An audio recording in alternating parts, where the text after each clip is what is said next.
click on and go through to the chat function as well, which we're monitoring.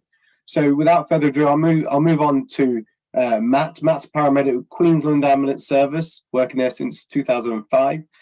Qualified as the High Acuity Response Unit paramedic in 2014, and is currently officer in charge of the Kedron Park Station, which oversees a single officer response for critical care paramedics.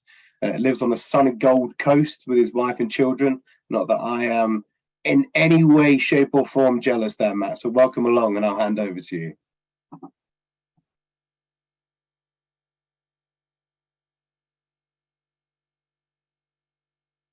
I can see you've shared your screen, Matt. Have you got your...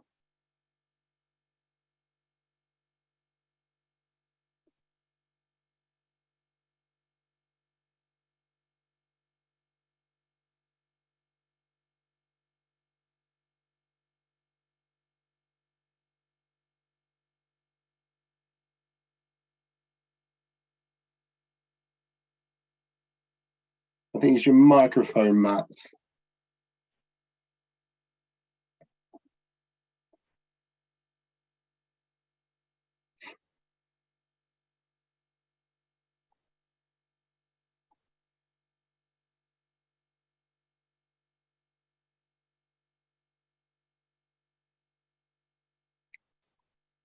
Whilst we just get Matt's audio up and running. But like I say, we've got the Q&A function that I'm answering questions rapidly along. We've got the chat function as well, and we're going to be recording this whole symposium.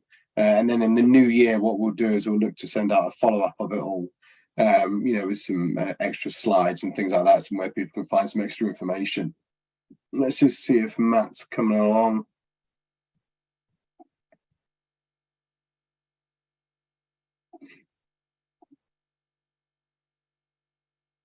Just bear with us. Matt, are you able to turn your camera back on?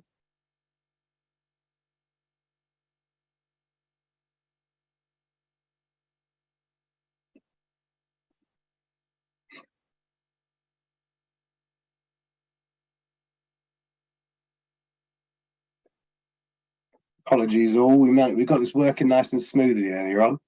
Matt, I think it's the audio function.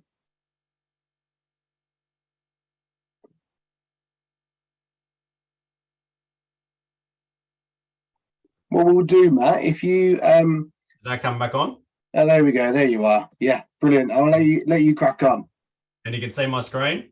Yeah, I can see your screen fine. Okay, perfect. So I just lost my video. No worries. So sorry, guys. I don't know what I did. I touched something and everything went wrong. So thanks very much for having me. So my name's Matt Meister from Queensland in Australia, and I'm a critical care paramedic here. My presentation today is on the High Acuity Response Unit and just journey forward, what we've been up to over the last few years. So essentially what I was hoping to do is just show the background, the skills, training and governance of our program, and just some sort of lessons learned and some knowledge sharing that way as well.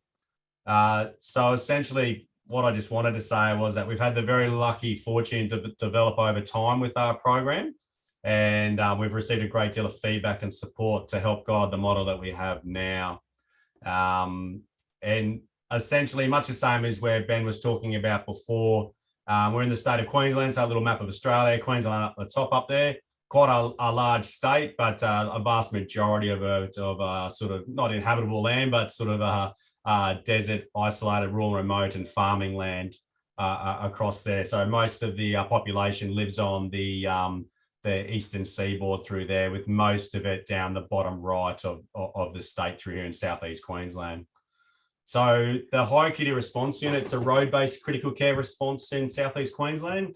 It's like a third tier. So our first tier being advanced care paramedics, second tier critical care paramedics, and our third tier systems are the High Acuity Response Unit and the helicopter emergency medical model that we have here as well. And so that allows us to basically provide critical care across the state. Our team commenced in 2013. And we're staffed by a critical care paramedic with an expanded scope of practice. And we do have an ambulance medical officer that rides with us as well. They're either on a training program as part of training for the College of Emergency Medicine, and we have an approval to conduct it as like a training elective for 6 months as a special training category. We are based predominantly only on Brisbane and the Gold Coast, which basically allows us to cover southeast Queensland. That's just a very messy picture of response area that we have down here. But essentially, trauma medical response to approximately 3 million. The population for Queensland's about 5.4, and as I said before, the majority of us sort of live in the southeast corner. We said we had like 2-3 senior registrar fellows that work with us, and a number of other doctors that work with us now and are ops and in telehealth too. So they ride along with us as part of their clinical practice and to provide training and support to us too. And then normally face some consultant level, and the majority of them work in southeast Queensland and the Metropolitan Hospital. So it allows us to network in to the hospital system as well. We also provide a specialist support to police, which we'll talk about a little bit later on. And unique to us is we've probably got a very stringent but very supportive clinical governance process. So the scope of practice for our team is a critical care paramedic, and then we're credentialed in further extended scope.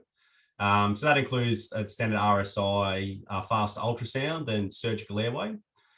We also use blood products, including packed red blood cells, extended life plasma, and fibrinogen concentrate. We can also do finger thoracostomies, and we can assist with thoracotomy to our medical officers that are with us as well. So one of the things for the medical officers that join us is that they must be able to do a thoracotomy, and we train and rehearse that as part of their induction. We've done clinical trials, much the same as what Ben was explaining earlier. We've done clinical trials in the past, including Polar, Prophecy, which is our own observational study that we did in Queensland.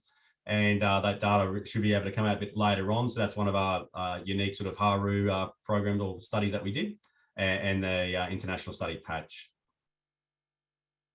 Some of the additional roles and support that we provide is tactical emergency casualty care, and that's a support to our specialist police units that we have here in Queensland. And then another part that's on top of our role, in our day-to-day role, is the clinical consultant advice line for the state. So we provide assistance to paramedics on the ground, wherever they may be in Queensland. And it's like a phone a friend type model, where essentially they can ring us out with an issue, concern, or problem, or to run something by us. And for our advanced care paramedic colleagues, we also provide fibrinolysis decision support. So they will complete a checklist with a patient that's got a STEMI, and we'll discuss with them the process of fibrinolysis if they meet the checklist and the ECGs meeting criteria as well. And that's a really good program that's working really, really well with us, and traditionally only sort of held back for the critical care paramedics to be able to autonomously do. But with the training and process we have, we can empower our advanced care paramedics across the state to provide that support when they're outside of the PCI catchment area. The training and development for our program for the high acuity response unit. So we have our advanced care paramedics, their program, so the 3-year uni degree, and then they have a 6-month intern program. And then we move on to our critical care paramedic program, which is 2 years post-qualification, and they complete during that time a graduate diploma, normally either through Edith Cowan or Monash. And there are some other universities across Queensland and Australia that provide those courses as well. They then go on to a 12-month program to become a critical care paramedic. And then to get on to the HARU program, it's normally a couple of years post qualification for a critical care paramedic. And then they can apply to this program as vacancies come up. It's only a small team of us. There's only about 16 at the moment, because we only run through the 2 sites, and that's to allow us to operate 24/7. So recruitment doesn't come up all the time. So once a person's accepted onto the program, it's a 24 weeks minimum overview of the whole program. It consists of the induction phase, the mentored phase, and the consolidation phase. So the training and induction's 2 weeks. It's only short, but the teams are only small. So when I did mine, there was only 3 of us on the course. I think the largest one we've had's had 4 people on the course, as in paramedics. And the actual induction's the same actual induction program for the doctors or the paramedics. It's just for the ultrasound. The doctors go off and do the driving course while we do the ultrasound, but everything else is the same. So it's 2 weeks. We have a number of guest lecturers that come in from the hospitals and basically help us out, keep us contemporary, discuss and empower us to move forward. We go to a simulation wet lab, cadaver lab called MRF. We just do low fidelity simulations, but repetitive, focusing on key work points. We're not looking at things like intubation or cannulation. We're more looking at the team leadership, CRM, decision-making pathways, consults and assessments. And then basically, as I said before, it's in small groups.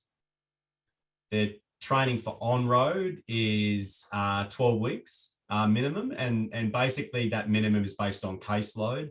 So sometimes we're very fortunate that for the public's sake, at least, that, you know, people aren't getting injured or hurt. So we may have to extend the program on. It seems a bit silly to talk about that, but that's sometimes what it is. We need HARU paramedics to attend a number of cases at least to get proficient and competent. So that's why it's a minimum of 12 weeks and some may be 15 weeks. And that doesn't mean they're any less qualified or less better, if that makes sense for part of my English. It just means that just the time factor to get those cases up. So during that time, they work with a HARU mentor. And then sometimes, as we stated, there's a doctor on board too. So sometimes it is 3 up. There's always ongoing feedback because of the small group. And we just have some minimums to achieve. And this is not done verbatim by, research or anything like that, but at least 5 thoracostomies to demonstrate awareness of the procedure, 50 ultrasounds or fasts, and then reviewed to standard, and the competency and other clinical skills, team leading in the consult line as well. But of that, probably the team leading and the patient assessment are the big ones. And then the credentialing is done by the medical director with input from the senior consultants in our team and the HARU paramedics as well. The consolidation phase is where the paramedics completed the mentored phase. They are autonomous. They can work independently. But what we did with the consolidation is that we do have relievers in the team. So not everyone on the team's full time.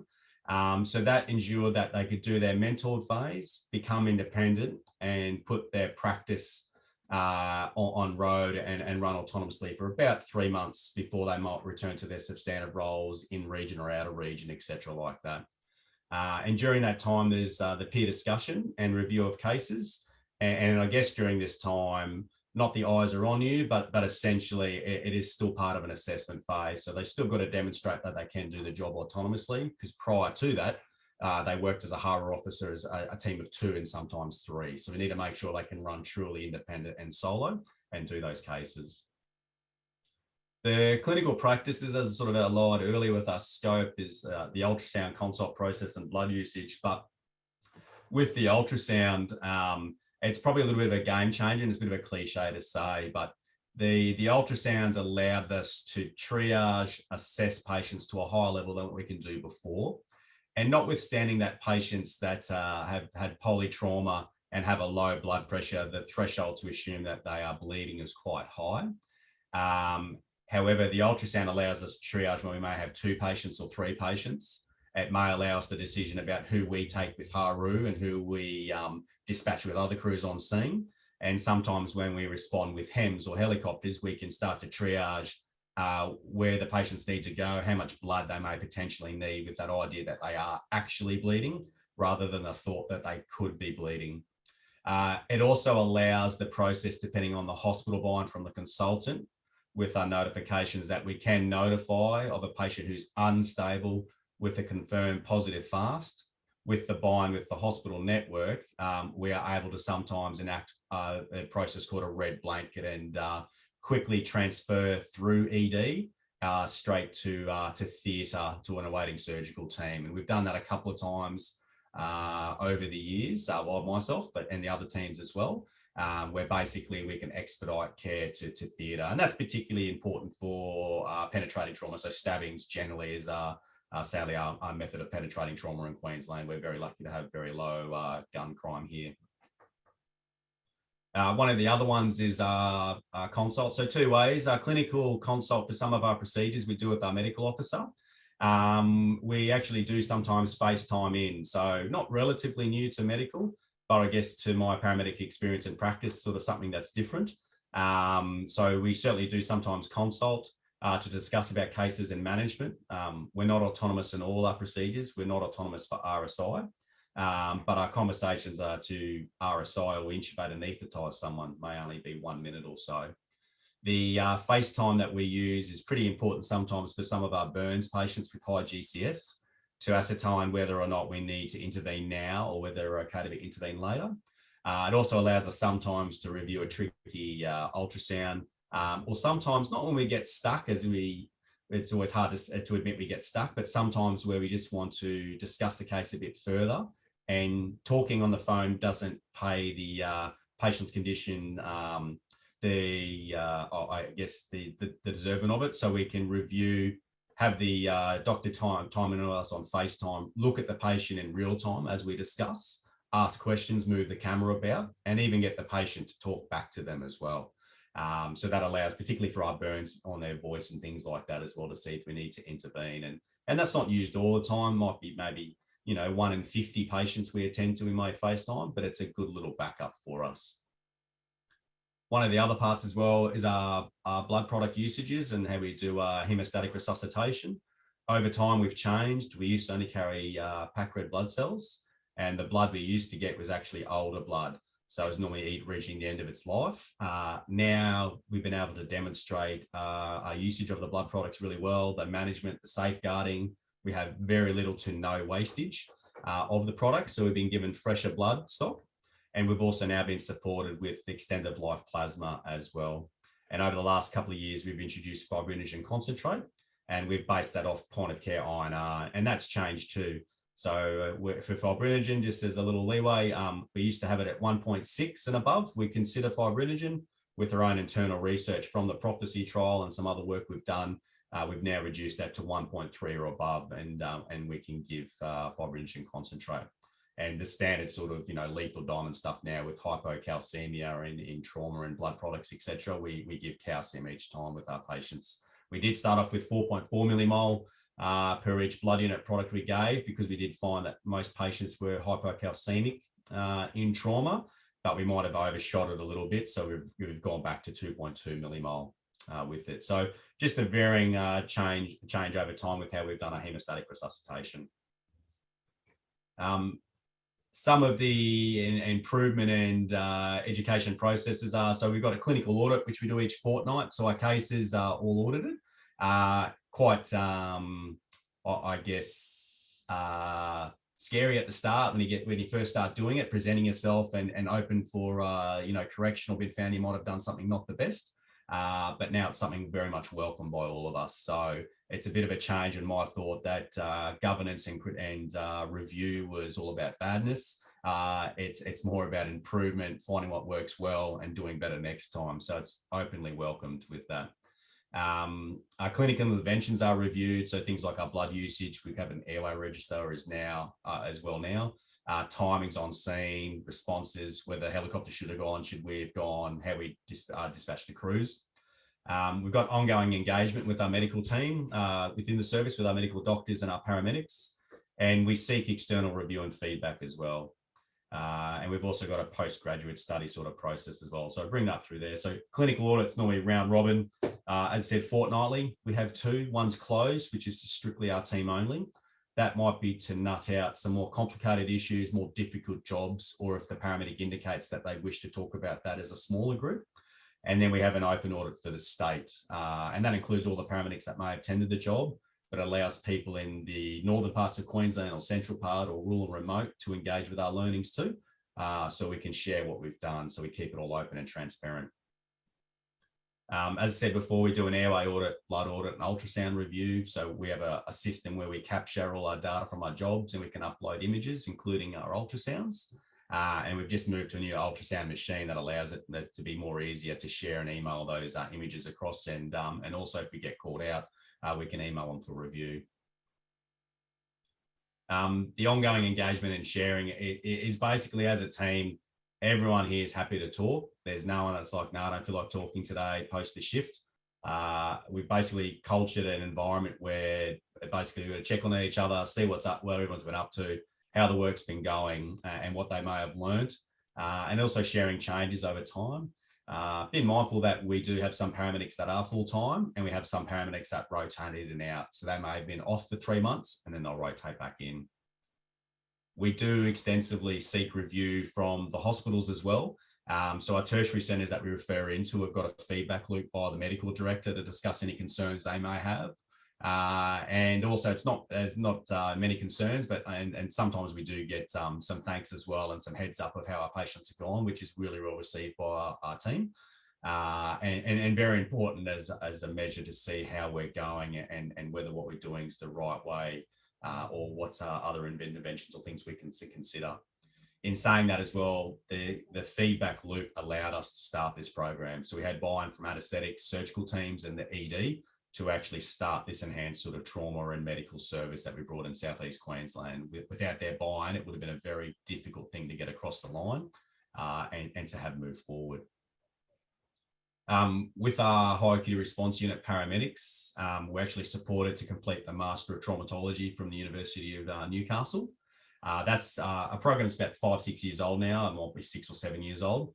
And that just allows us further contemporary knowledge in traumatology, but also allows us to be externally verified in what we're doing. So our team goes and completes a course that's out of the control of QAS.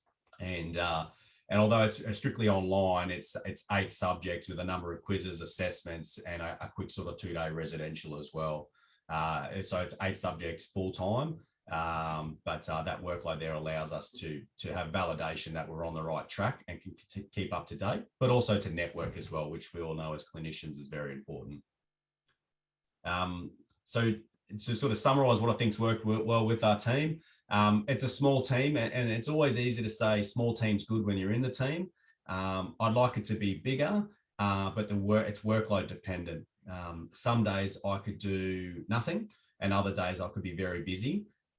We don't want to skill dilute, and we hope the fact that we sort of share our learnings and some of our training and knowledge goes to the critical care paramedics and advanced care paramedics with trial of equipment, trialing new procedures and sharing lessons learned. We hope we're able to give back. Interactive, we're happy to have, we are. You need to be happy to take good and bad feedback. Some days you'll be told you haven't made the mark on that case. It's not negative, but it's sometimes a negative emotion it might develop. But certainly supported. But that could be such thing as, hey, we're a bit slow on that. What happened there? Your thought process may not have been the right way, but here's my thoughts. What are your thoughts? Let's rework this together.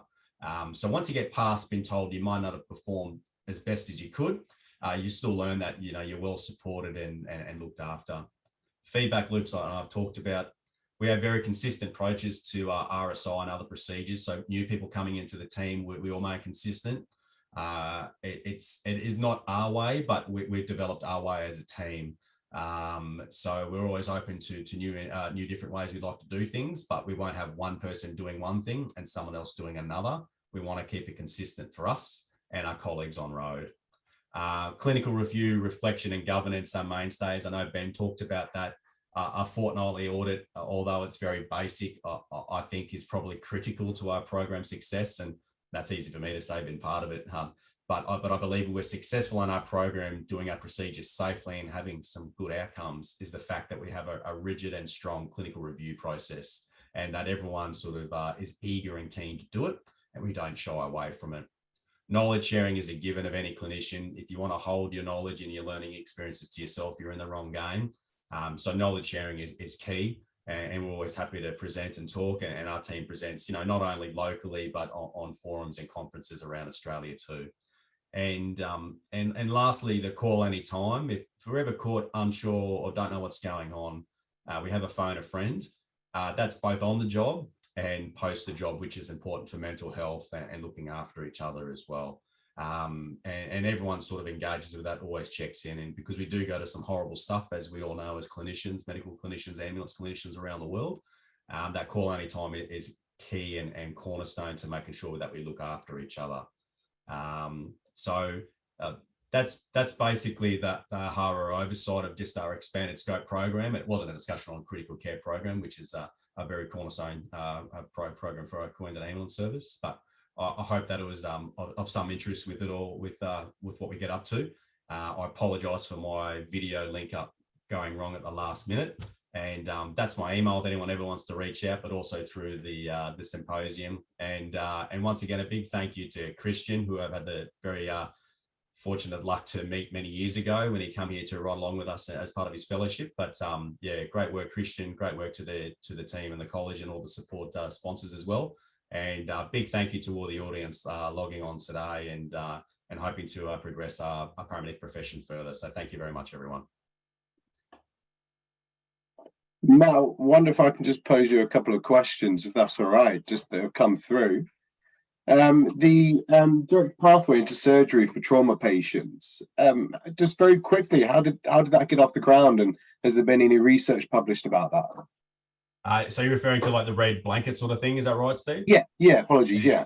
So I think the red blanket processes are an internal process that the hospitals have. So quickly going on that, the emergency department can sort of expedite transport of a patient from the ED to theatre. And it doesn't involve bypassing checks, but it expedites the program of having to check in with a lot of things that may slow down the progression upstairs. What's happened with over the time with HARU doctors that come along for a 6 to 12 month placement, they fed into the hospital system. We've had training from some surgeons, initially quite senior surgeons from the Royal Brisbane Hospital, which is a large tertiary centre in Queensland. And what they've done is they've seen the potential of our team. And that was banked on. Initially, the program started with Dr. Steve Rashford and a few other fellows and registrars that started the program, and then it transitioned to paramedics. They saw the benefit of an enhanced trauma team coming out assessing. They saw that we're able to assess triage patients correctly to a tertiary centre. They saw we're able to identify traumatic injuries. And then with the improvement of things like ultrasound, the way we're governed, they're able to accept the information coming in because we had a very strong feedback loop. So basically from the ED perspective is that they're aware of our system, they're aware of the feedback loop, and they know that we're heavily governed. So I think on top of that, they've been able to accept what we said is a good reflection of the patient's condition. And that's allowed us to expedite patients upstairs, particularly with penetrating trauma and some other polytrauma injuries. In terms of the research, nothing per se from our end sort of thing to say that it's working right. I can only say that we govern our ultrasound images, we record all our phone calls, and we have a feedback loop. So it's probably not the best tiered evidence, but on reflection, I think it's probably working well. But we don't do too many direct to theatre ones per year. So it'd be hard to get enough numbers to say, are we doing it's correct? And then the important one, does it have a good outcome on the patient if they didn't stop for 10, 15 minutes in the ED? But I think it's the right way to do things. If the goal is to get sick patients to the treatment they need, if the treatment they need is in theatre, I think we need to review how we can do that. And I think we can link in with that. That's no different to our medical patients being the ones we refer direct to the catheter lab, and we bypass the ED. So it's just basically building on top of that process that's existed for our cardiac patients for some time now. And we just extended that to trauma. Brilliant. Well, listen, Matt, thank you ever so much for your time again. No worries about those technical issues. We'll claw that time back. Christian will give you some lip for that, don't you worry. Thanks, guys. Appreciate it. Thanks ever so much. So I'd like to welcome Natalie. We're heading over to Canada now. So paramedic of 25 years, critical care, going on critical care for 20 odd years.